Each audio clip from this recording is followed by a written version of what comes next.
Hello दोस्तों, कैसे हैं आप सब। उम्मीद है सब बढ़िया होंगे, शानदार जानदार होंगे। और हाउस प्रॉपर्टी का पहला लेक्चर बेसिक सेक्शन 22, 23, 5 आपके घुटनों तो समझ चुका। बिल्कुल समुद्र की गहराई में तल पर जाकर मैंने तुम्हें वो समझाया है, तो कभी गलती नहीं होगी। लेकिन आज जो टॉपिक शुरू होने वाला है वो बहुत शानदार जानदार शुरू होने वाला है, क्योंकि आज ही हम सीखने वाले हैं कैसे एक्चुअल में प्रैक्टिकली कैलकुलेट की जाती है हाउस प्रॉपर्टी की इनकम। राइट, इसलिए आपकी स्क्रीन पर भी यही लिखा है नालायक हो, method of computation of annual value. Sir ये एनुअल वैल्यू क्यों लिखी है, कंप्यूटेशन कैसे करनी है, तो बात समझ में आ गई। अगर धुंधला धुंधला याद हो तो आप मुझे बताओ, सेक्शन 22 मैं तेरा भाई तुम मेरा भाई, मैं तेरा भाई तुम मेरा भाई, सेक्शन 22 शुरू कैसे होता है। सेक्शन 22 बोलता है, पहली लाइन ही, एनुअल, ओ हाँ सर, एनुअल वैल्यू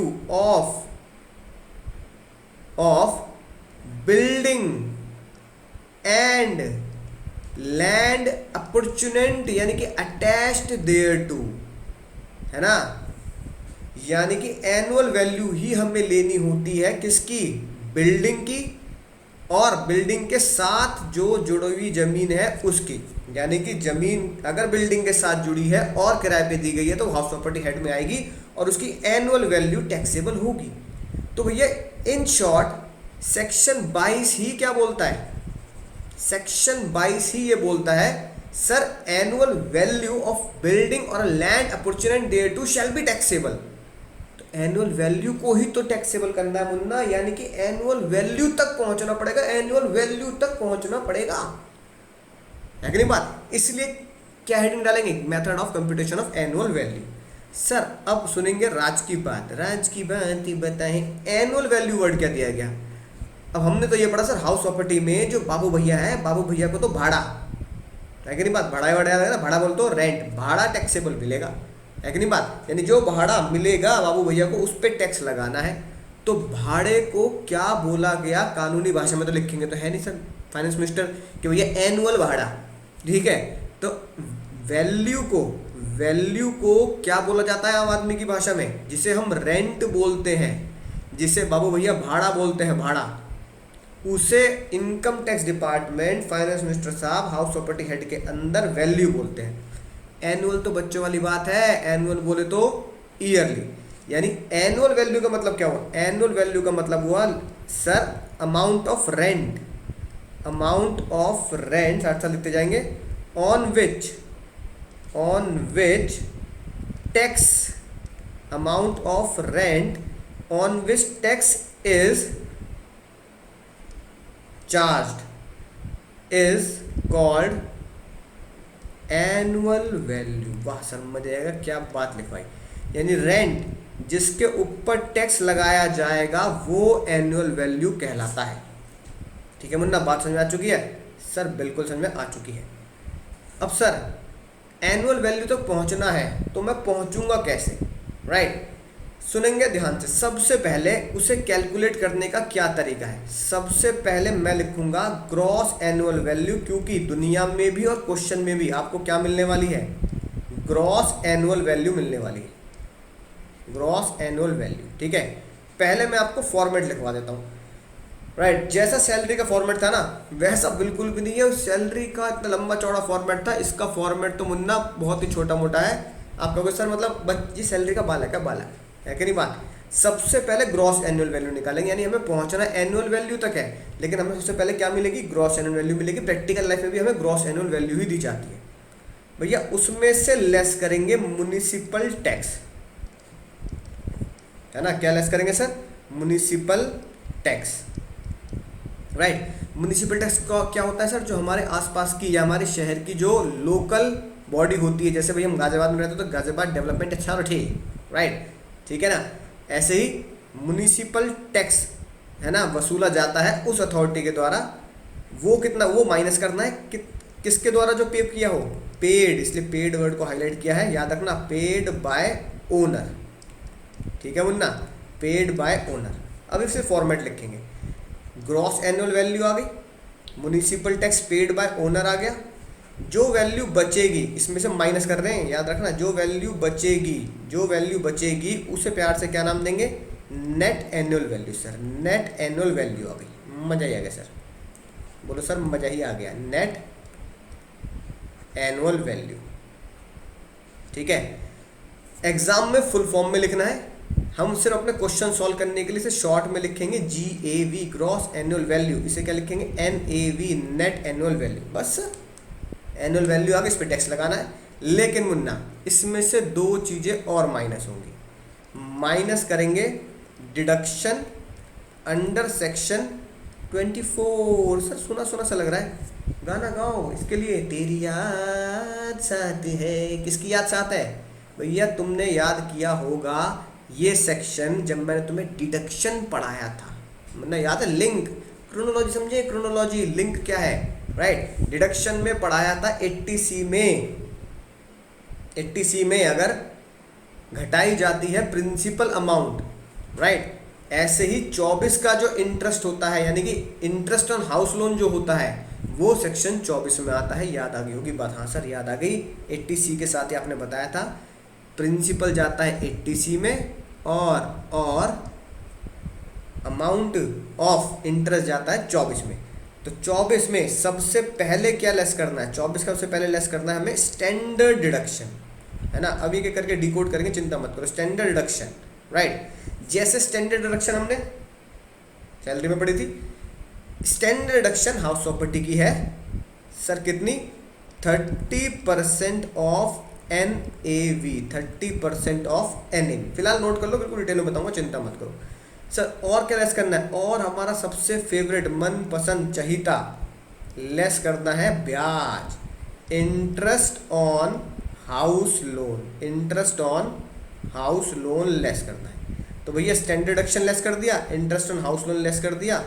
अब जो वैल्यू आएगी ये हमारी कहलाई जाएगी जो टैक्सेबल होगी, टैक्सेबल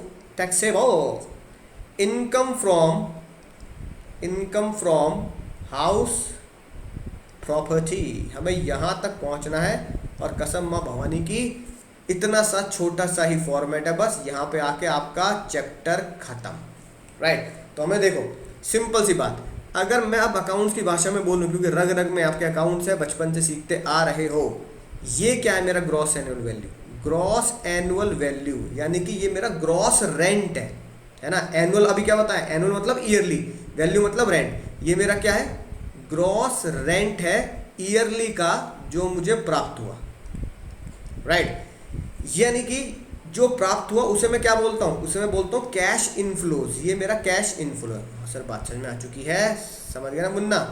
अगली बात, ये क्या है सर मेरा, ये माइनस जो मैं करता जा रहा हूँ, ये इतनी चीज मैंने माइनस करी, ये क्या है सर, ये मेरी वो खर्चे हैं, ये मेरे वो एक्सपेंसेस हैं, है ना, ये मेरा वो खर्चा है जो मैंने GAV कमाने में लगाया। यानी खर्चा है किससे रिलेटेड, हाउस से रिलेटेड, बिल्डिंग से रिलेटेड, है ना, हाउस से रिलेटेड खर्चा। तो भैया जो इनकम है, बचपन से ही अकाउंट्स में पढ़ते आ रहे हैं, है ना, रिलेटेड कॉन्सेप्ट, ठीक है, मैचिंग कॉन्सेप्ट, रिलेटेड कॉन्सेप्ट, है ना, कि भैया जो खर्चा जो इनकम होती है उससे रिलेटेड खर्चे उसी से घटाए जाते हैं। ये अगर घर की इनकम है, अगर मैं बोलूँ सर ये घर की कमाई है, ये घर का कैश इनफ्लो है, तो ये सारा का सारा घर का क्या है, ये सारा का सारा घर का खर्चा है, राइट। तो भैया सिंपल सी बात, cash inflows Munna, cash inflows में से ये सारे के सारे क्या कर दिए मैंने, कैश आउटफ्लो घटा दिए, कैश इनफ्लो में से कैश आउटफ्लो घटा दिए। ये कैश इनफ्लो एक ही है, gross annual value is my cash inflow, और ये जो सारे के सारे मैंने माइनस करे हैं, ये सारे के सारे मेरे कैश आउटफ्लो हैं। तो कैश इनफ्लो में से कैश आउटफ्लो घटा दूं तो ये क्या होगा, मेरी हाउस प्रॉपर्टी की टैक्सेबल इनकम निकल के आ जाएगी। सर क्या बात है ना। तो वही फॉर्मेट है जो हम अकाउंट्स में बचपन से बनाते आ रहे हैं, cash inflow minus cash outflow is my net income, cash inflow minus cash outflow is my net income. तो सर यही हमें करना है, कैश इनफ्लो में से कैश आउटफ्लो घटाना है, राइट। कैश इनफ्लो को क्या बोलते हैं, कैश इनफ्लो को क्या बोलते हैं, ग्रॉस एनुअल वैल्यू, यानी घर का ग्रॉस किराया जो मकान मालिक को, बाबू भैया को टेनेंट से, अपने किराएदार से मिला। ठीक है सर, बात समझ में आ चुकी है सर? बिल्कुल बात समझ में आ चुकी है, उम्मीद है नोट कर लिया होगा। शानदार जानदार फॉर्मेट। सर अब क्या शुरू करते हैं? सर अब शुरू करना है हमें जीएवी कैसे कैलकुलेट होती है, जीएवी कैसे कैलकुलेट होती है, राइट। जीएवी कैलकुलेट करने के बाद ही आप आगे का प्रोसेस सीख पाएंगे सर। जीएवी, अब सुनना ध्यान से, जीएवी सर, जीएवी बोले तो आज के बाद हमें क्या बोलना है जीएवी को sir? Gross annual value. Sir gross annual value को कैलकुलेट करने का तरीका फिक्स है, लॉ मेकर ने फिक्स कर रखा है सेक्शन 23 में। सेक्शन 23 में बताया गया है कैसे जीएवी को कैलकुलेट करना है, राइट। ठीक है, यानी कि जीएवी कैलकुलेट करने के भांति भांति प्रकार के केसेस हैं। सर केसेस कैसे? सर केसेस कैसे? जैसे मान लो मेरा एक घर है, समझना ध्यान से, मेरा एक घर है, हो सकता है आपके साथ भी यही केस हो। आप अपने घर में रहते हैं या किराए के मकान पर रहते हैं? आप कह रहे हैं सर मैं अपने घर में रहता हूँ। अपने घर में रहते हो, किसी को किराया नहीं देते, तो अगर मैं अपने ही घर में रह रहा हूँ तो उस मकान को बोलते हैं सेल्फ ऑक्यूपाइड। मैं खुद रहता हूँ, सेल्फ ऑक्यूपाइड, है ना। शॉर्ट फॉर्म में एसओ लिख देते हैं, लेकिन एग्जाम में हमें क्या लिखना है? Self occupied. ठीक है, तो सेल्फ ऑक्यूपाइड के केस में ग्रॉस एनुअल रेंट, है ना, वैल्यू को आज के बाद क्या बोलेंगे? रेंट बोलेंगे, है ना। तो ग्रॉस एनुअल वैल्यू कैसे निकालनी है ये हम सीखेंगे। अभी सस्पेंस, सस्पेंस दोस्तों, सस्पेंस, धीरे धीरे खुलासे होंगे, है ना। अच्छा, मैंने अपना मकान किसी को किराए पे दे रखा है, यानी कि भैया हम हैं बाबू भैया के जूतों में, है ना। तो भैया बाबू भैया के लिए, बाबू, है ना, मेरे थोड़ा ने बाबू ने खाना खाया, बाबू भैया ने, है कि नहीं बात, बाबू भैया ने मकान किराए पे दे रखा है, तो उनके लिए जीएवी कैसे कैलकुलेट होगी, ग्रॉस एनुअल रेंट कैसे कैलकुलेट होगा। एक ये भी तो केस हो सकता है, मैंने 8 महीने मकान रेंट पर दिया, ठीक है ना, या फिर मैंने खाली करा लिया, मैंने कहा मैं खुद रहूँगा, तो 4 महीने मैंने उस मकान में खुद रहा, सेल्फ ऑक्यूपाइड किया, उस मकान पे खुद ही रहना शुरू कर दिया। इस केस में क्या होगा सर? है कि नहीं बात, राइट। मैंने भैया क्या किया, 10 महीने मकान में खुद रहा, 10 महीने सेल्फ ऑक्यूपाइड रहा, ठीक है, राइट। या कह दो भैया मैंने 10 महीने मकान को रेंट पर दिया, राइट, और 2 महीने मकान क्या रहा? खाली रहा। मैं मकान में रहा नहीं, मकान खाली रहा, मकान में ताला लगा रखा है, बाहर बोर्ड डाल रखा है भैया मकान किराए के लिए खाली है, यानी कि वेकेंट रहा, खाली रहा। तो इस केस में क्या होगा? ऐसे बहुत केसेस बनते हैं, मैक्सिमम 6 केस, है ना, बनते हैं तोड़ मरोड़ के। वो हमें सीखने हैं कि कैसे एक एक केस की, कैसे एक एक केस की जीएवी निकाली जाती है। सर कैसे एक एक केस की जीएवी निकाली जाती है, ये हमें सीखना है इन हाउस प्रॉपर्टी के सेक्शन 23 के अंदर। तो भैया सेक्शन 23 ने बहुत बढ़िया तरीके से बताया सर, ठीक है, कि कैसे जीएवी निकालते हैं। तो सबसे पहले, है ना, सेक्शन 23 की शुरुआत करते हैं। तो सबसे पहला केस आता है आपका section 23 sub section 1 clause A oblique, या ऐसे कहता हूँ दूसरा सेक्शन क्या बनेगा? सेक्शन 23, है ना, सब सेक्शन 1 और क्लॉज बी, यानी 23(1)(a), 23(1)(b), राइट। इसको मैंने अपने नोट्स में नाम दिया है केस नंबर 1, ठीक है ना। सबसे कॉमन और सबसे जरूरी केस नंबर 1। इसी के ऊपर आगे वाले सारे केस आपको मिलेंगे। केस नंबर 1 एग्जाम में केस नहीं है मुन्ना, एग्जाम में केस नहीं है, एग्जाम में तो सेक्शन लिखने हैं। केस नंबर 1 2 3 4 तो ये मैंने अपने नोट्स में आपको लिख के दिया है ताकि आप आसानी से याद कर पाए। केस नंबर 1 क्या था? केस नंबर 1 ये था 23(1)(a) वाला, राइट। तो 23(1)(a) ने क्या बोला? 23(1)(a) ने ये बोला कि भैया जीएवी अगर निकालेंगे तो किस हाउस की निकालेंगे? एक ऐसा हाउस, एक ऐसा घर, साथ साथ चाहे डायग्राम भी बनाते जाना, है ना, आर्ट भी बनाते जाना, राइट। एक ऐसा हाउस, टाटा स्काई लगा देते हैं, एक ऐसा घर जिसकी खिड़की में से तुम झांक रहे हो, है कि नहीं बात। तो पता लगा कि वो मकान क्या है? 12 महीने किराए पर है, 12 मंथ लेट आउट, है कि नहीं बात। क्या है? 12 मंथ लेट आउट, 12 महीने लेट है, 12 महीने किराए पर। हिंदी में लिख लो 12 महीने किराए पर, 12 महीने किराए पर, 12 महीने किराए पर। एक ऐसा मकान जो 12 महीने किराए पर है, ये सर एक एक केस हीरे मोती के समान है, इसलिए तुम्हें बहुत आराम से पढ़ा रहा हूँ, ध्यान रखना, बहुत बहुत जरूरी बात। अगर क्वेश्चन में साफ साफ ये पता लग रहा है, साफ साफ दिया हुआ है कि मकान 12 महीने किराए पर है, 12 महीने किराए पर है, सिर्फ और सिर्फ तभी सेक्शन 23(1)(a) 23(1)(b) लगेगा, यानी सिर्फ और सिर्फ तभी केस नंबर 1 लगाओगे। अगर क्वेश्चन में 1 महीने भी मकान खाली रहा, 1 महीने में मकान आपने सेल्फ ऑक्यूपाइड कर लिया, ठीक है, तो 1 महीने की भी अगर गड़बड़ी हो गई ना, किराए पे नहीं रहा, तो फिर 23(1)(a) और 23(1)(b नहीं लगेगा, केस नंबर 1 नहीं लगेगा, फिर हम दूसरे केस से सॉल्व करेंगे। तो हर एक केस की स्पेसिफिक डिटेल है, हर एक केस की स्पेसिफिक डिटेल, उस स्पेसिफिक डिटेल को अगर आप पूरा कर देते हैं, सिर्फ और सिर्फ तभी वो केस और वो सेक्शन एप्लीकेबल होगा। तो वो स्पेसिफिकली वो शानदार डिटेल क्या है, क्वेश्चन में साफ साफ क्लियर कट लिखा हुआ है 12 महीने मकान किराए पर, 12 महीने मकान किराए पर। अगर 12 महीने मकान किराए पर है तो भैया हमें जीएवी कैसे कैलकुलेट करनी है, हमें ये सीखना है आज, ठीक है ना। जीएवी कैसे कैलकुलेट करनी है ये हमें सीखना है आज। तो सर जीएवी कैलकुलेट करने का फॉर्मूला ध्यान से देखो अब, calculation of gross annual value, ठीक है। जीएवी ही हमारा क्या है, सबसे पहला स्टेप है, यही तो हमारा कैश इनफ्लो है, ये सीखना पड़ेगा पहले। Calculation of GAV, if house is 12 महीने रेंट पर, अगर 12 महीने रेंट पर है तो मैं जीएवी कैसे कैलकुलेट करूंगा। एक एक करके ध्यान से सुनेंगे, बहुत ध्यान से। सबसे पहले मुझे लेना पड़ेगा, क्वेश्चन में से ढूंढना पड़ेगा, क्वेश्चन में फेयर रेंटल वैल्यू कितनी दी गई है। सर फेयर रेंटल वैल्यू का मतलब क्या होता है? फेयर रेंटल वैल्यू का मतलब होता है उस मकान का रेंट कितना होगा, है ना, अगर पर्टिकुलर सोसाइटी में वो मकान बना हुआ है। यानी कि आप अगल बगल से पूछोगे, जब मान लो मकान बन के तैयार हो गया है ना, पहली बार जब प्यार किसी से होता है ना, बिल्कुल वैसे ही। अब आप सोचो इसका किराया होगा कितना यार, तो तुम अगल बगल में पूछोगे ना उस सोसाइटी में किराया कितना चल रहा है, वो होता है fair rental value. Fair rental value means similar house या सिमिलर प्रॉपर्टी, है ना, प्रॉपर्टी क्या घर लिख देते हैं, similar house similar property having rent in similar location, उसे हम बोलते हैं फेयर रेंटल वैल्यू।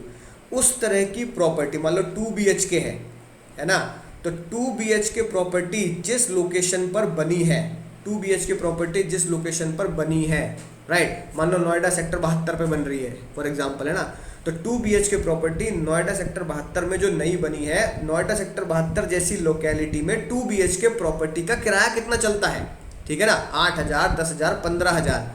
उस किराए को जो हम आस पास से पूछ लेते हैं, भाई साहब कितना किराया चल रहा है आजकल यहाँ पे, वो होती है fair rental value. Fair rental value, बिल्कुल फेयर मतलब सही, किराए की कीमत उस लोकेलिटी में कितनी चलती है जिस लोकेलिटी में हमारा मकान बन के तैयार हुआ है।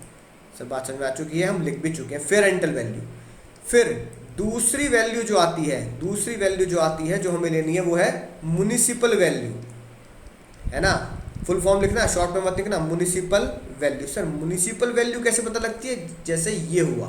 आपको बता दें कि कंगना रनौत के दफ्तर बीएमसी के अधिकारी पहुंचे हैं और ये जानकारी खुद कंगना रनौत ने ट्विटर पर साझा की है, ये कहते हुए कि बीएमसी अधिकारियों ने अभद्र भाषा का इस्तेमाल किया है, एक तरीके से धमकी दी है बीएमसी के अधिकारियों ने कि जो कुछ मैडम ने किया है वो अब सबको भुगतना पड़ेगा। बड़ा सवाल कंगना रनौत ने यहां पर खड़ा किया है बीएमसी के ऊपर, ये कहते हुए कि बीएमसी को दरअसल में पहले नोटिस देना चाहिए था। सीधा रुख करते हैं, हमारे सहयोगी विकास श्रीवास्तव हमारे साथ जुड़ चुके हैं। विकास, ये अचानक बीएमसी इतनी एक्टिव क्यों? बीएमसी के अधिकारियों से जब हमने बात की तो उन्होंने दलील दिया कि ये एक प्रिलिमिनरी इंक्वायरी है, हम ये चेक कर रहे हैं कि कंगना का जो दफ्तर है उसमें कुछ अनधिकृत निर्माण काम तो नहीं हुआ है ना। लेकिन कंगना अपनी तरफ से अलग सफाई पेश कर रही हैं, वो कह रही हैं कि मेरा दफ्तर बिल्कुल अनधिकृत नहीं है, मेरे पास सारे जरूरी कागजात हैं। और ये बीएमसी के अधिकारियों ने एक किस्म से गुंडागर्दी की है, वहां पर पहुंचकर बदजुबानी की है, वहां पर जो ऑफिसर काम करते हैं उनके पास। तो भैया याद आ गया ना केस, धमाकेदार केस था, धमाकेदार केस, पूरे 15-20 दिन यही धमाका चला, शानदार जानदार, फुल ऑन एंटरटेनमेंट। लेकिन भैया अच्छा हुआ गलत हुआ ये तो सुप्रीम कोर्ट जाने, हाई कोर्ट जाने, जहाँ पे इसका केस चला। हमारा मुद्दा क्या है कि भैया ये जो तोड़ा तोड़ी मचाई, ये किसने मचाई? बीएमसी ने, है ना, यानी बॉम्बे म्युनिसिपल कॉरपोरेशन। तो भैया बीएमसी के ऑफिसर्स होंगे या बीएमसी के अंदर जो लोग बैठे हैं, जो क्राइटेरिया फिक्स किया गया है, तो बीएमसी किसी मकान की, है ना, वैल्यू निकाल सकता है, किसी मकान का किराया निकाल सकता है। बीएमसी के पास ये पावर है भैया। बीएमसी के पास इतनी बड़ी पावर दे दी कि मकान ही तोड़ दिया उन्होंने। कंगना रनौत का पूरा का पूरा ऑफिस ही क्या कर दिया? धराशायी कर दिया, बिल्कुल जीरो कर दिया, है ना। 30-35 करोड़ रुपए का ऑफिस था और वो पूरा जीरो कर दिया। इतनी पावर अगर बीएमसी के पास है तो भैया एक छोटी सी पावर बीएमसी के पास नहीं होती? सर क्या होगी सर? वो छोटी सी पावर ये है कि बीएमसी के जो ऑफिसर्स होंगे, ऑफिसर्स ऑफ, है ना, लिखो officers of local authority, officers of लोग, साथ साथ लिखते जाना फिर, officers of local authority. Local authority क्या होगी हमारी? जैसे भैया मुंबई में बीएमसी, दिल्ली में, है ना, municipal corporation of Delhi MCD, ठीक है। तो लोकल अथॉरिटी के ऑफिसर क्या करते हैं? कैलकुलेट करते हैं, कैलकुलेट रेंट ऑफ बिल्डिंग, कि भैया बीएमसी के ऑफिसर आके ये अंदाजा लगाएंगे कि इस बिल्डिंग का किराया कितना होना चाहिए। हाँ, वो हमेशा एफआरबी से अलग होगा, राइट, क्योंकि बीएमसी जो किराया बताएगी, एमसीडी जो किराया बताएगी, वो किराया हमेशा most probably fair rental value से कम होता है। क्यों सर? भैया फेयर रेंटल वैल्यू जो होती है, फेयर रेंटल वैल्यू जो होती है, बहुत सारे क्राइटेरिया पे फिक्स होती है। जैसे कि आसपास मेट्रो स्टेशन है तो भैया उस मकान का किराया ज़्यादा होगा, आसपास हॉस्पिटल है तो भी ज़्यादा होगा, मार्केट बिल्कुल पास में है तो भी ज़्यादा होगा, रोड वोड बढ़िया चकाचक है, रेलवे स्टेशन, तो ये है ना, इस तरह के क्राइटेरिया पे डिपेंड करता है। अब जंगल में रह रहा तो वहाँ का किराया कम होगा, नहीं होगा, वहाँ की फेयर रेंटल वैल्यू भी कम होगी। म्युनिसिपल वैल्यू क्या करते हैं? म्युनिसिपल वैल्यू नहीं देखते कि भैया कि ये आसपास मेट्रो है कि नहीं है, भैया मेट्रो कितने कदम पे दूर है, हॉस्पिटल कितने कदम पे दूर है, एयरपोर्ट कितने कदम पे दूर है। म्युनिसिपल वैल्यू तो कहते हैं इस तरह का एरिया गवर्नमेंट रेगुलेशंस के हिसाब से, है ना, कितना होता है उसका हम रेंट बता देंगे, तो वो होता है म्युनिसिपल वैल्यू। अब इसमें से क्या लोगे? अब आपके पास दो वैल्यू आ गई। एक आ गई मेरे पास फेयर रेंटल वैल्यू कि इतना किराया मार्केट में कितना चलता है, एक आ गया मेरे पास म्युनिसिपल वैल्यू जो भैया बीएमसी ने तोड़ा फोड़ी के बाद बताया कि इसका किराया इतना होना चाहिए। अब सोचो भैया फाइनेंस मिनिस्टर की नज़रों से, फाइनेंस मिनिस्टर क्या लेना चाहेंगे, है ना? फेयर रेंटल वैल्यू, मान लो फेयर रेंटल वैल्यू पूरे साल की है 1 लाख, म्युनिसिपल वैल्यू पूरे साल की है 1.5 लाख, या मान लो म्युनिसिपल वैल्यू पूरे साल की है 80,000, तो भैया क्या लेना चाहोगे? फाइनेंस मिनिस्टर कहेंगे भैया जो ज़्यादा मुन्ना वो ले ले। ज़्यादा क्यों? क्योंकि आप जितनी वैल्यू ज़्यादा लोगे, है ना, उतना ही अमाउंट बढ़ेगा, तो मुन्ना टैक्स भी तो ज़्यादा जाएगा फिर। इसलिए फाइनेंस मिनिस्टर साहब ने लिख दिया फेयर रेंटल वैल्यू और municipal value whichever is higher, हम तो ये लेंगे। ठीक है सर, बात समझ में आ गई, मजा जाएगा। बस सर खत्म कहानी, यही होगा जीएवी। ना, हम क्या कैलकुलेट कर रहे हैं? हमें पहुंचना है जीएवी क्या होती है, राइट। तो अब अगली बात सुनो, हर एक स्टेट में, है ना, वैसे आपको पता है हमारे देश में 26,000 से ज़्यादा एक्ट हैं।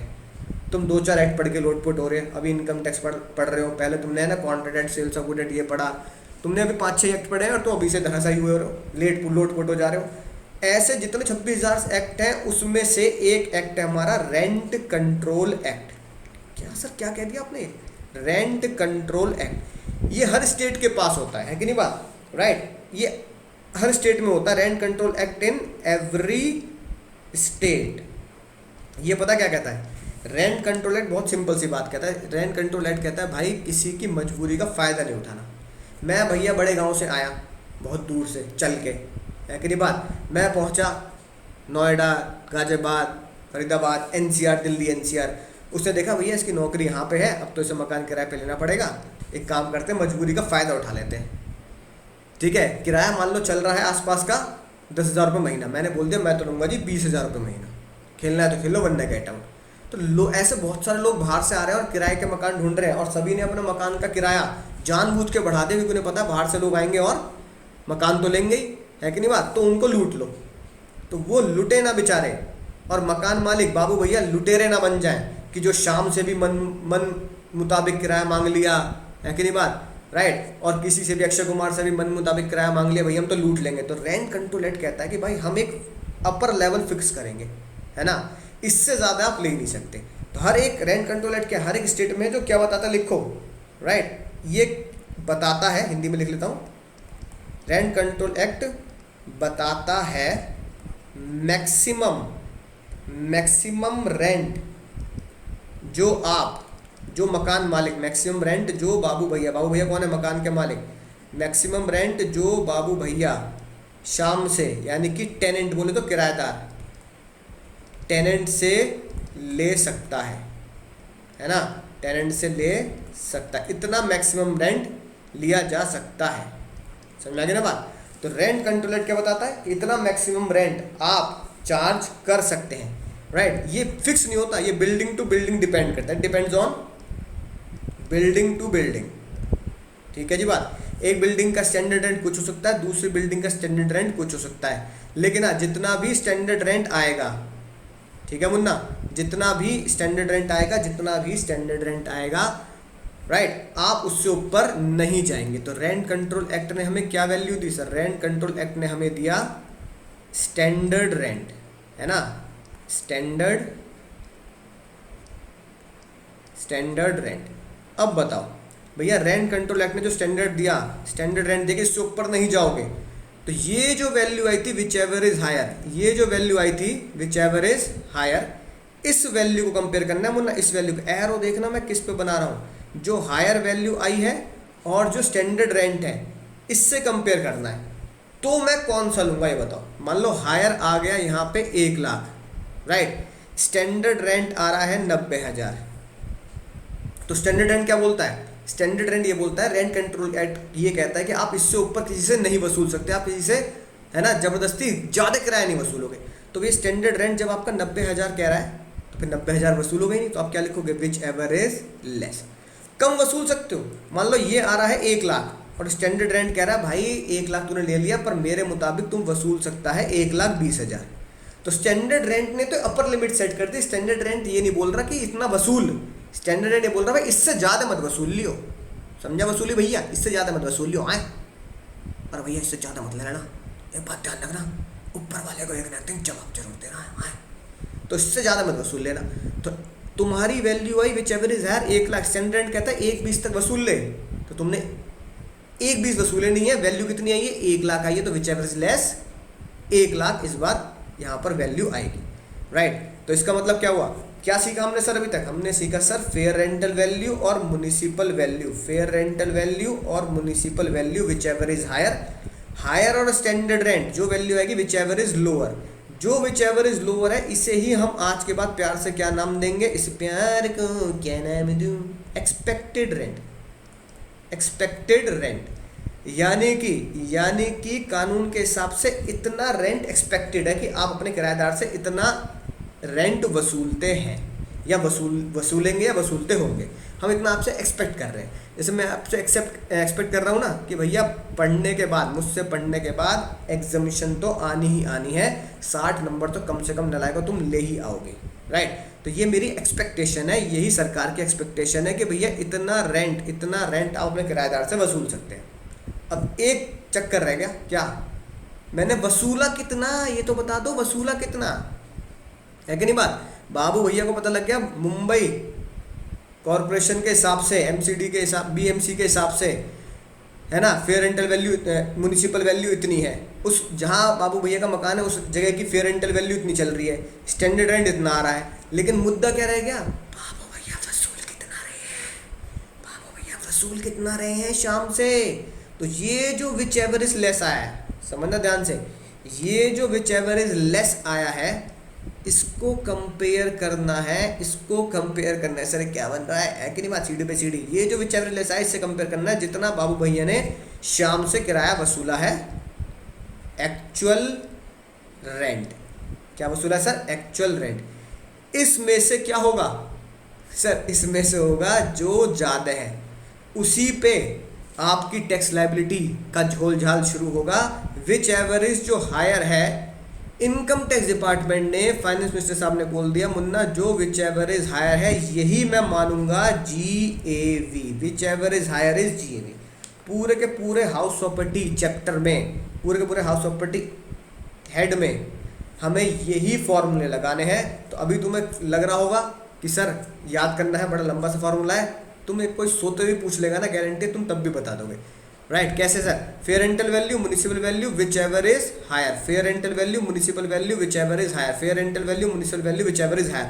जो हायर आया उससे किससे कंपेयर किया? स्टैंडर्ड रेंट से, विच एवर इज लोअर। जो हायर आया उससे किससे कंपेयर किया? स्टैंडर्ड रेंट से, whichever is lower. Whichever is lower को किससे कंपेयर करेंगे? एक्चुअल रेंट से, यानी विच एवर इज लोअर को एक्चुअल रेंट से कंपेयर किया, उसमें से क्या होगा? जो ज़्यादा है, जो ज़्यादा है विच एवर इज लोअर और एक्चुअल रेंट जो ज़्यादा है वो होगा जीएवी, राइट। उसे हम बोलेंगे जीएवी। और ये जो विच एवर इज लोअर है इसे हम बोलते हैं एक्सपेक्टेड रेंट। ठीक है सर, बात समझ में आ चुकी है, मज़ा ही आ चुका है। जीएवी आपने निकाल ली केस नंबर 1 की। ठीक है, हमने क्या कवर कर लिया सर? हमने केस नंबर 1 कवर कर लिया, जो क्या बोलता है 23(1)(a) और 23(1)(b। अब सर 23(1)(a) और 23(1)(b है ना, ये बात लिखी कहाँ पर है? तो दोस्तों चलते हैं नोट्स की तरफ, राइट। ये तो आपका फॉर्मेट है जो अगले पेज पे मैंने आपको वही लिख के दिया है जो भी मैंने आपको बताया। GAV less municipal tax paid by owner, NAV बचेगी, 24 की रिडक्शन लेस करेंगे, स्टैंडर्ड इंटरेस्ट, और मेरा आंसर आ जाएगा। ठीक है मुन्ना, सिंपल सी बात है। ये हम सर फॉर्मेट कवर कर चुके हैं, फॉर्मेट हमें याद हो चुका है। फिर बात आती है, ये कहाँ लिखा है? ये देखो, बहुत ही शानदार जानदार बात, केस नंबर 1। केस नंबर 1 क्या बोलता है? केस नंबर 1 बोलता है 23(1)(a) और 23(1)(b। ठीक है, 23(1)(a) और 23(1)(b। 23(1) है ना, 23(1) तो सेक्शन हो गया सर हमारा, 23(1) तो सेक्शन और सब सेक्शन हो गया, ये रहा 23(1). 23(1)(a), 23(1)(a) ये रहा, और 23(1)(b), 23(1)(b ये रहा। यानी ये वाली जो बात है ये बोलता है सेक्शन 23(1)(a, और ये वाली जो बात है ये बोलता है सेक्शन 23(1)(b। इसलिए कॉमन सेक्शन है, यानी एक ही दो ही सेक्शन में पूरी की पूरी बातें लिखी गई हैं, 23(1)(a) और 23(1)(b। 23(1)(b क्या बोलता है? ये पहले देखते हैं 23(1)(a) क्या बोलता है? GAV shall be deemed to be sum which the property might reasonable expected, है ना, to let out year to year, यानी एक्सपेक्टेड रेंट। एक्सपेक्टेड रेंट कहाँ निकाला था हमने सर? एक्सपेक्टेड रेंट निकलता है कैसे sir? Fair rental value municipal value whichever is higher. जल्दी जल्दी बोलो बच्चों, साथ साथ, है ना, साथ साथ बोलेंगे मेरे साथ शोर मचा के। Fair rental value municipal value whichever is higher, higher, और standard rent whichever is lower, और जो लोअर होता है उसे ही हम क्या बोलते हैं? Expected rent. तो ये जो लिखा है रीजनेबली एक्सपेक्टेड रेंट, यहाँ तक जो वैल्यू है इसको बोला जाता है सेक्शन 23(1)(a। तो मुन्ना 23(1)(a) क्या हुआ? 23(1)(a) हुआ ये एक्सपेक्टेड रेंट को 23(1)(a बोला जाता है। फिर बात यही सर एक्सपेक्टेड रेंट निकलता कैसे? आपने तो 23(1)(a, आपने तो 23(1)(a) को एक्सपेक्टेड रेंट बता दिया, निकलेगा कैसे? ये यहाँ दे दिया, fair rental value municipal value whichever is higher, और standard rent whichever is lower, यानी cannot exceed the standard rent. यानी कि 23(1)(a होता है एक्सपेक्टेड रेंट इज 23(1)(a। उम्मीद है 23(1)(a बिल्कुल घुटनों तक पहुंच चुका होगा। मजा ही आ गया सर, बोलो मजा ही आ गया सर, बोलो जल्दी, मजा ही आ गया सर, बोल लिया। ठीक है ना। फिर बात आती है कि 23(1)(b क्या बोल देता है? 23(1)(b बोलता है एक्चुअल रेंट रिसीव्ड और receivable whichever is higher, actual rent receive और receivable whichever is higher. तो जो एक्सपेक्टेड रेंट आया, एक्सपेक्टेड रेंट को किससे कंपेयर करते हैं मुन्ना मुन्नियों? एक्सपेक्टेड रेंट को कंपेयर करते हैं हम किससे? एक्चुअल रेंट से। अब ये जो एक्चुअल रेंट है ये बोलता है 23(1)(b, 23(1)(b, 23(1)(b, राइट। तो जो एक्सपेक्टेड रेंट है, ठीक है, उसे कंपेयर किया एक्चुअल रेंट से, विच एवर इज, ये लिखा Munna, whichever is higher, whichever is higher, whichever is higher, whichever is higher, whichever is higher. तो ये बात बोल दी 23(1)(b ने, तो विच एवर इज हायर। तो हमने भी तो यही निकाला, fair rental value municipal value whichever is higher, higher और standard rent whichever is lower. जो विच एवर इज लोअर होता है उसे हम एक्सपेक्टेड रेंट बोलते हैं, और एक्सपेक्टेड रेंट कंपेयर करते हैं एक्चुअल रेंट से, विच एवर इज हायर जो होती है वो मेरी जीएवी हो जाती है। ठीक है सर, बात समझ में आ चुकी है। अब अगर आप पहला केस समझ चुके हैं तो देखो पहला केस लगाना ही कब है? पहला केस कब लगाना है? जो येलो पेन से हाईलाइटेड है, पढ़ो जल्दी। हाउस प्रॉपर्टी, बोलो जल्दी बोलो, house property let out through out the previous year. तो नोट्स आपके पास हैं, ठीक है, उसमें आगे क्या लिख दो ताकि एग्जाम में याद रहे।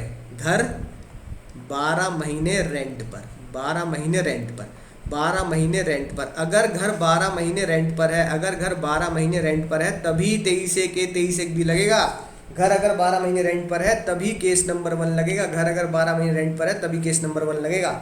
अगर घर 12 महीने रेंट पर नहीं है तो केस 1 नहीं लगा सकते आप, फिर दूसरा केस लगेगा। इसलिए इस केस को लगाने का एक ही है ना, एक ही तरीका है, 12 महीने रेंट पर, ठीक है। अगर तुमने पिताजी से कोई बदतमीजी कर दी होती, ऊंचे आवाज में बात कर दी, तभी चांटा लगेगा, कभी तभी कान में सीटी बजेगी, तो पिताजी ने बता दिया।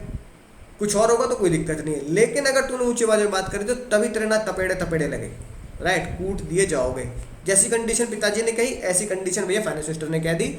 जैसे ही 12 महीने मकान किराए पर रहा, 12 महीने पूरे मकान किराए पर रहा, 23 के 23 भी। समझ चुके हैं सर? क्वेश्चन 85 है, अगर कर दिया केस खल्लास, ठीक है ना, राइट। पहले करेंगे पॉइंट नंबर 2, 3 और 5, फिर एक मजेदार चीज़ बताऊंगा तुम्हें, पॉइंट नंबर 2, 3 और 5, राइट। 2 पे आते हैं पहले, केस नंबर 2 पे, फेयर रेंटल वैल्यू, ठीक है।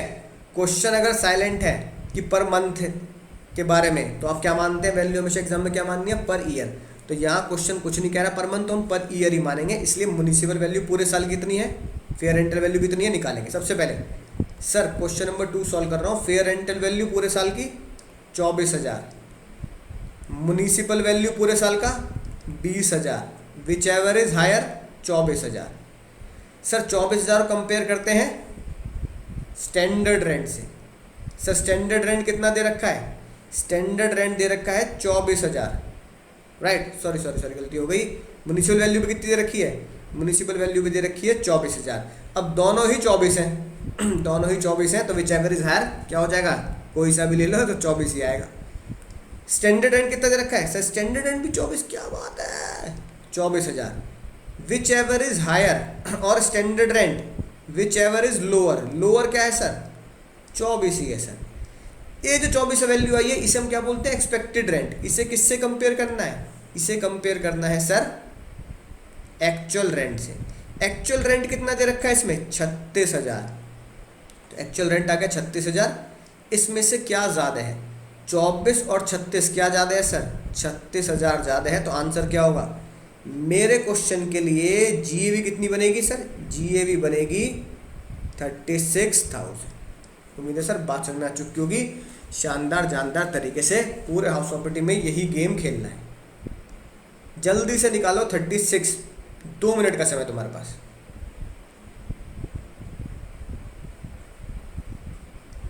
निकाल लिया होगा, बच्चों वाली बात है सर ये तो, ठीक है। देखो 3, राइट, 3 सेकेंड, थर्ड और 5 कर रहे हैं। पहले चलो फॉर्मेट लिख देता हूँ इस बार।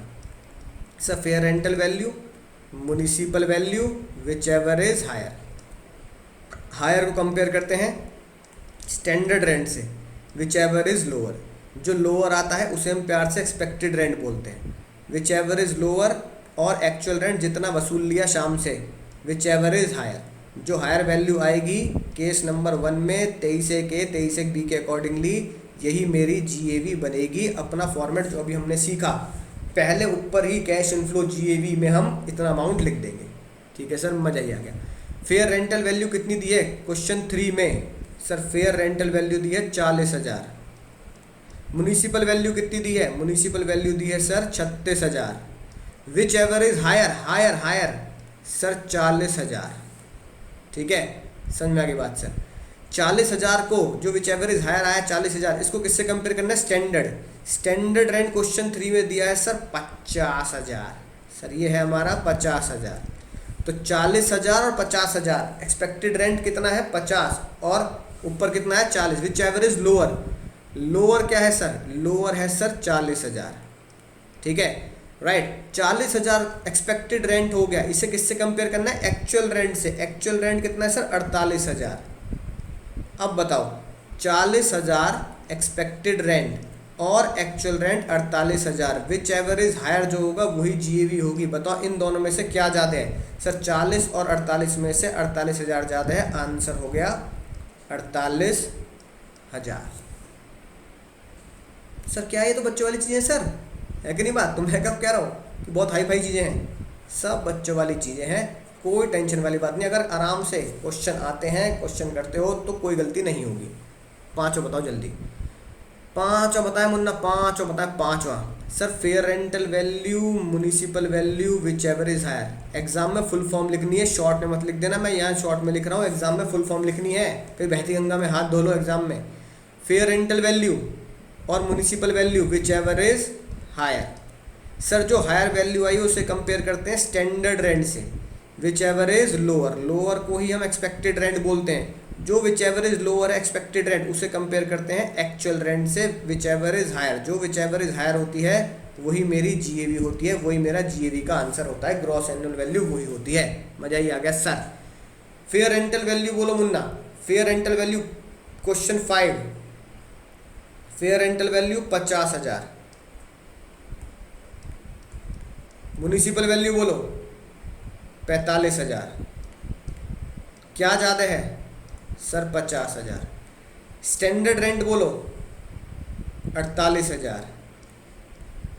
ठीक है, तो भैया विच एवर इज हायर और standard rent whichever is lower. Lower क्या है मुन्ना? लोअर सर लोअर है 48,000। ठीक है, जो लोअर आया उसे एक्सपेक्टेड रेंट बोलते हैं। किसे कंपेयर करते हैं सर? एक्चुअल रेंट से। एक्चुअल रेंट क्वेश्चन में कितना है सर? 42। तो ये आ गया सर मेरा 42,000। अब मुन्ना एक्सपेक्टेड रेंट 48,000 और actual rent whichever is higher लेना आता है। हायर क्या है मुन्ना? हायर क्या है सर? हायर है हमारा 48,000, राइट। तो भैया 48,000 ही मेरी क्या बनेगी? जीए बनेगी। यहाँ नीचे जो सॉल्यूशन में आंसर छोड़ रखा है यहाँ लिख दूंगा सर 48,000। ठीक है मुन्ना, सर बात समझ में आ चुकी है, मज़ा ही आ चुका है, राइट। अब आते हैं सर, आपने जो क्वेश्चन छोड़ रखे हैं 1 और 4 पर, राइट। 1 को बहुत ध्यान से देखो, ठीक है ना, 1 को बहुत ध्यान से देखेंगे, राइट, फिर सॉल्व करेंगे। अब आप खुद सॉल्व करो पहले, फिर तुम्हें बताता हूँ खतरनाक बात, राइट। कैसे सर? अभी करते हैं सर जल्दी कर लो सर हमने कर लिया सर। फेयर रेंटल वैल्यू भी लिख दी। फेयर रेंटल वैल्यू कितनी है? पहला क्वेश्चन 24,000। म्युनिसिपल वैल्यू कितनी है? पहला क्वेश्चन सर 20,000। क्या ज़्यादा है मुन्ना? 24,000। ठीक है सर। स्टैंडर्ड रेंट कितना है सर? स्टैंडर्ड रेंट है सर हमारा, बहुत ही खतरनाक बात, not applicable. Sir not applicable मतलब कि है ही नहीं, यानी कि निल। स्टैंडर्ड रेंट हो गया हमारा 0, ठीक है ना। अब 24,000 और निल, विच एवर इज लेस आया सर मेरा निल, 0 निल। और एक्चुअल रेंट कितना है? एक्चुअल रेंट ही है मेरा सर 18,000। तो ये हो गया 18,000। तो 0 निल और 18,000 में से क्या ज़्यादा है सर? वैल्यू तो आ ही रही है सर 18,000। तो मेरी जीएवी आएगी इसमें 18,000। ठीक है सर, इसका मतलब सर NA बोले तो नॉट एप्लीकेबल, बोले तो निल। अब तुम फोर्थ सॉल्व कर दो, बिल्कुल जटाजट जल्दी से। चौथा सॉल्व कर दो। अब तो इतनी प्रैक्टिस होगी मुन्ना, अब क्या जान लोगे बच्चे की? बताओ सर। करते हैं sir fair rental value. Sir fair rental value, municipal value, whichever is higher और standard rent whichever is lower और actual rent whichever is higher. ठीक है, जो लोअर वैल्यू आती है वही मेरा एक्सपेक्टेड रेंट होता है। 23(1)A ने हमें यही बताया। सर चौथा कर रहे हैं सर। तो फेयर रेंटल वैल्यू कितनी है? 50,000। म्युनिसिपल वैल्यू कितनी है sir? 48,000। Whichever is higher? 50। Standard rent sir नहीं दे रखा। Whichever is lower? Nil. Actual rent कितना दे रखा है? 54,000। तो विच एवर इज हायर? 54,000। 54,000 ही मेरी जीएवी बनेगी, 54,000 मेरी जीएवी बनेगी, तो यहाँ आंसर हो गया 54,000। ठीक है मुन्ना, इस तरीके से हमें क्या निकालनी है, जीएवी निकालनी है। उम्मीद है पांचों के पांचों क्वेश्चन अब आप खुद से भी ट्राई करेंगे ताकि आपको समझ में आ जाए बात कि सर कैसे कैसे कैसे मुझे हाउस ऑफ क्वेश्चन सॉल्व करने हैं अगर केस नंबर 1 आया है। तो आगे बढ़ने से पहले ये देखो जानदार चीज।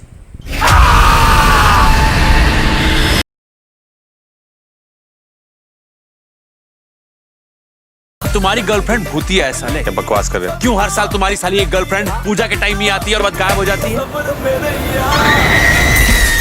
अगले 4 रात वो शिकार पे आने वाली है। कौन? स्त्री जो पुरुषों को उठाती है और सिर्फ वस्त्र छोड़ती है। वो पहले तुम्हें तुम्हारे नाम से पुकारेगी। तुम्हें क्या करना है? उसको सबका नाम कैसे पता चल जाता है? कुछ भी हो जाए पलटना मत।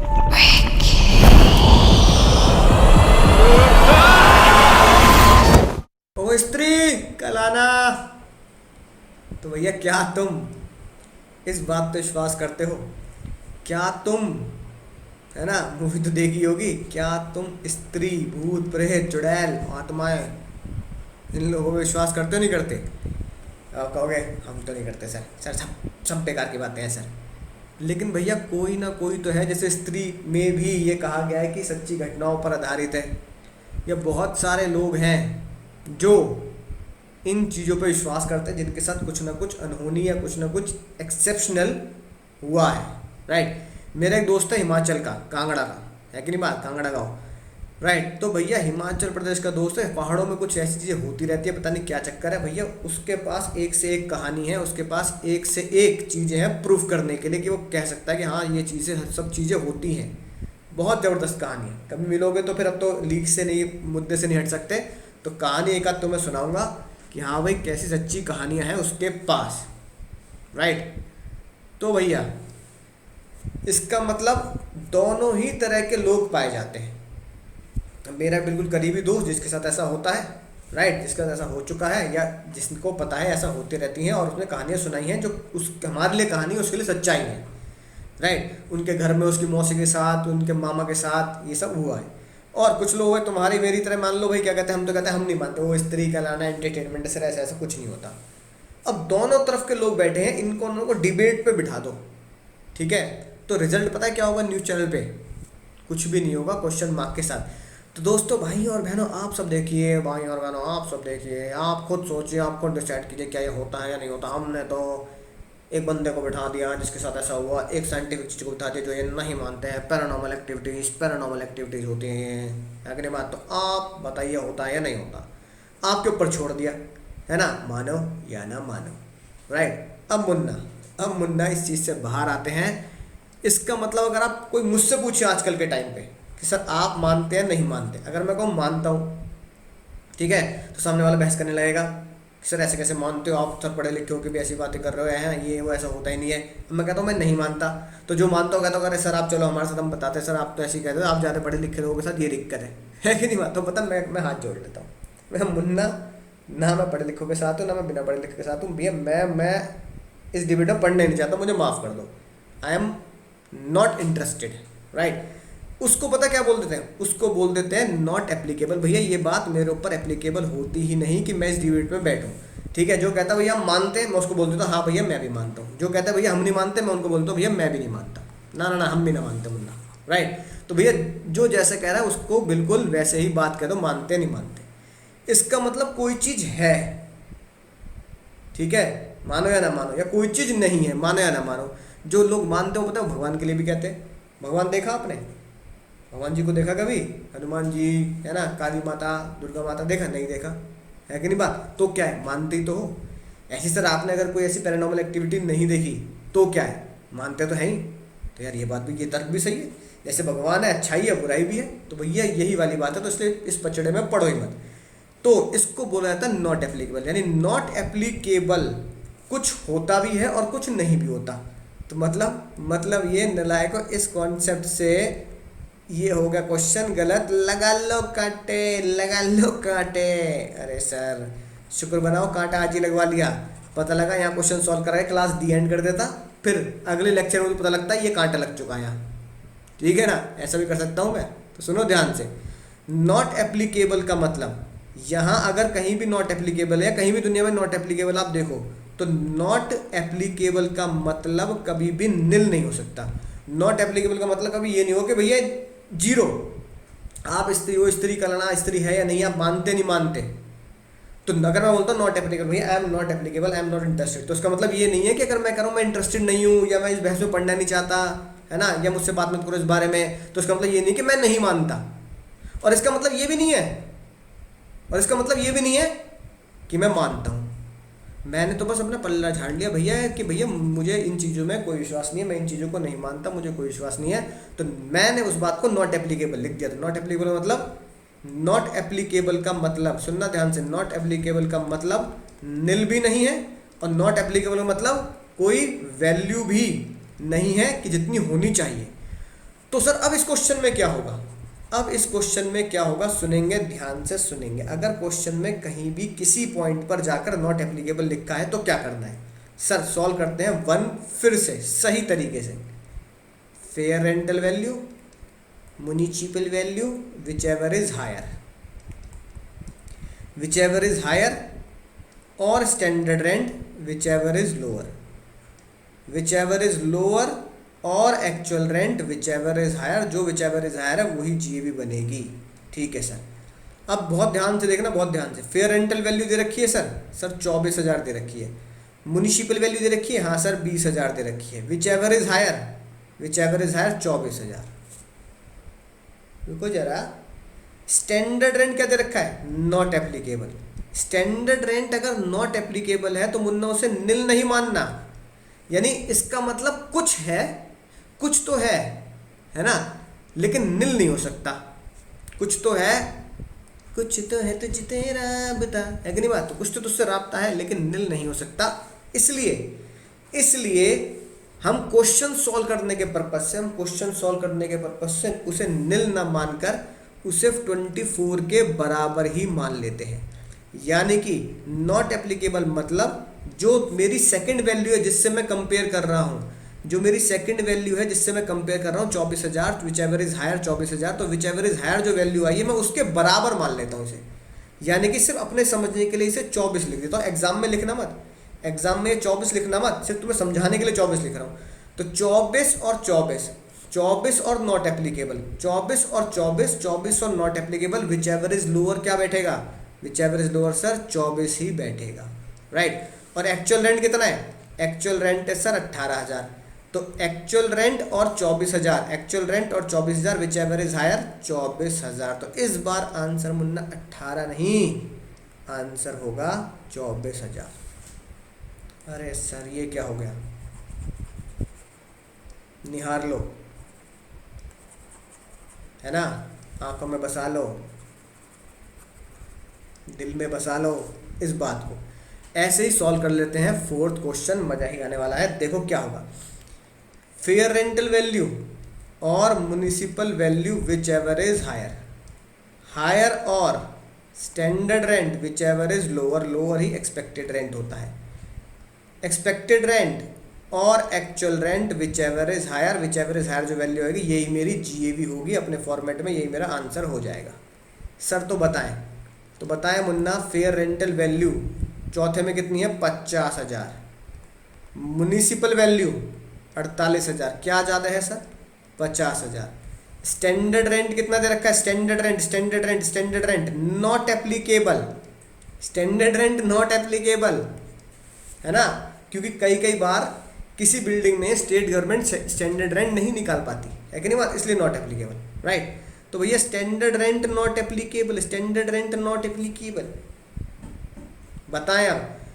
तो विच एवर इज हायर 50,000 और नॉट एप्लीकेबल, नॉट एप्लीकेबल को चुपके से लग जा गले, है कि नहीं बात, तो चुपके से नॉट एप्लीकेबल के नीचे लिख देना जो मैंने हायर निकाली उसके बराबर, यानी कि 50,000। अब बताओ मुन्ना, अब बताओ ध्यान से, 50,000 और नॉट एप्लीकेबल भी क्या माना जाएगा 50,000, भी नॉट एप्लीकेबल कभी जीरो नहीं होता, ठीक है ना, तो कुछ तो वैल्यू माननी पड़ेगी, तो हमने 50,000 मान लिया। Which ever is lower, whichever is lower क्या आएगा sir which ever is lower 50 और 50, विच एवर इज लोअर 50,000। और एक्चुअल रेंट कितना है? एक्चुअल रेंट है 54,000, एक्चुअल रेंट है 54,000। तो इस बार आंसर कितना है? Whichever is higher 54,000 answer आ गया, 54,000 आंसर आ गया। तो यहाँ कितना लिखेंगे सर? यहाँ लिखेंगे 54,000, राइट। इसलिए तुम्हें ये स्टोरी सुनाई ताकि तुम ये बात समझ पाओ कि नॉट एप्लीकेबल नील नहीं होता, इसलिए विच एवर इज हायर और नॉट एप्लीकेबल में विच एवर इज जो लोअर हम लेंगे वो वैल्यू लेंगे 50,000, यानी नॉट एप्लीकेबल एक तरीके से हमने उसके बराबर मान लिया। मुझे दोस्तों फॉर्मेट भी समझ में आ चुका होगा, राइट। केस नंबर 1 भी समझ में आ गया जो हमने सीखा 23(1)A 23(1)B। तो प्रैक्टिस करेंगे, फिर से फॉर्मेट को रिपीट करेंगे। मैं मिलूंगा अगले लेक्चर में एक शानदार जानदार केस के साथ, शानदार जानदार सेक्शंस के साथ। तब तक शेयर कीजिए, दोस्तों को बताइए और पढ़ते रहिए।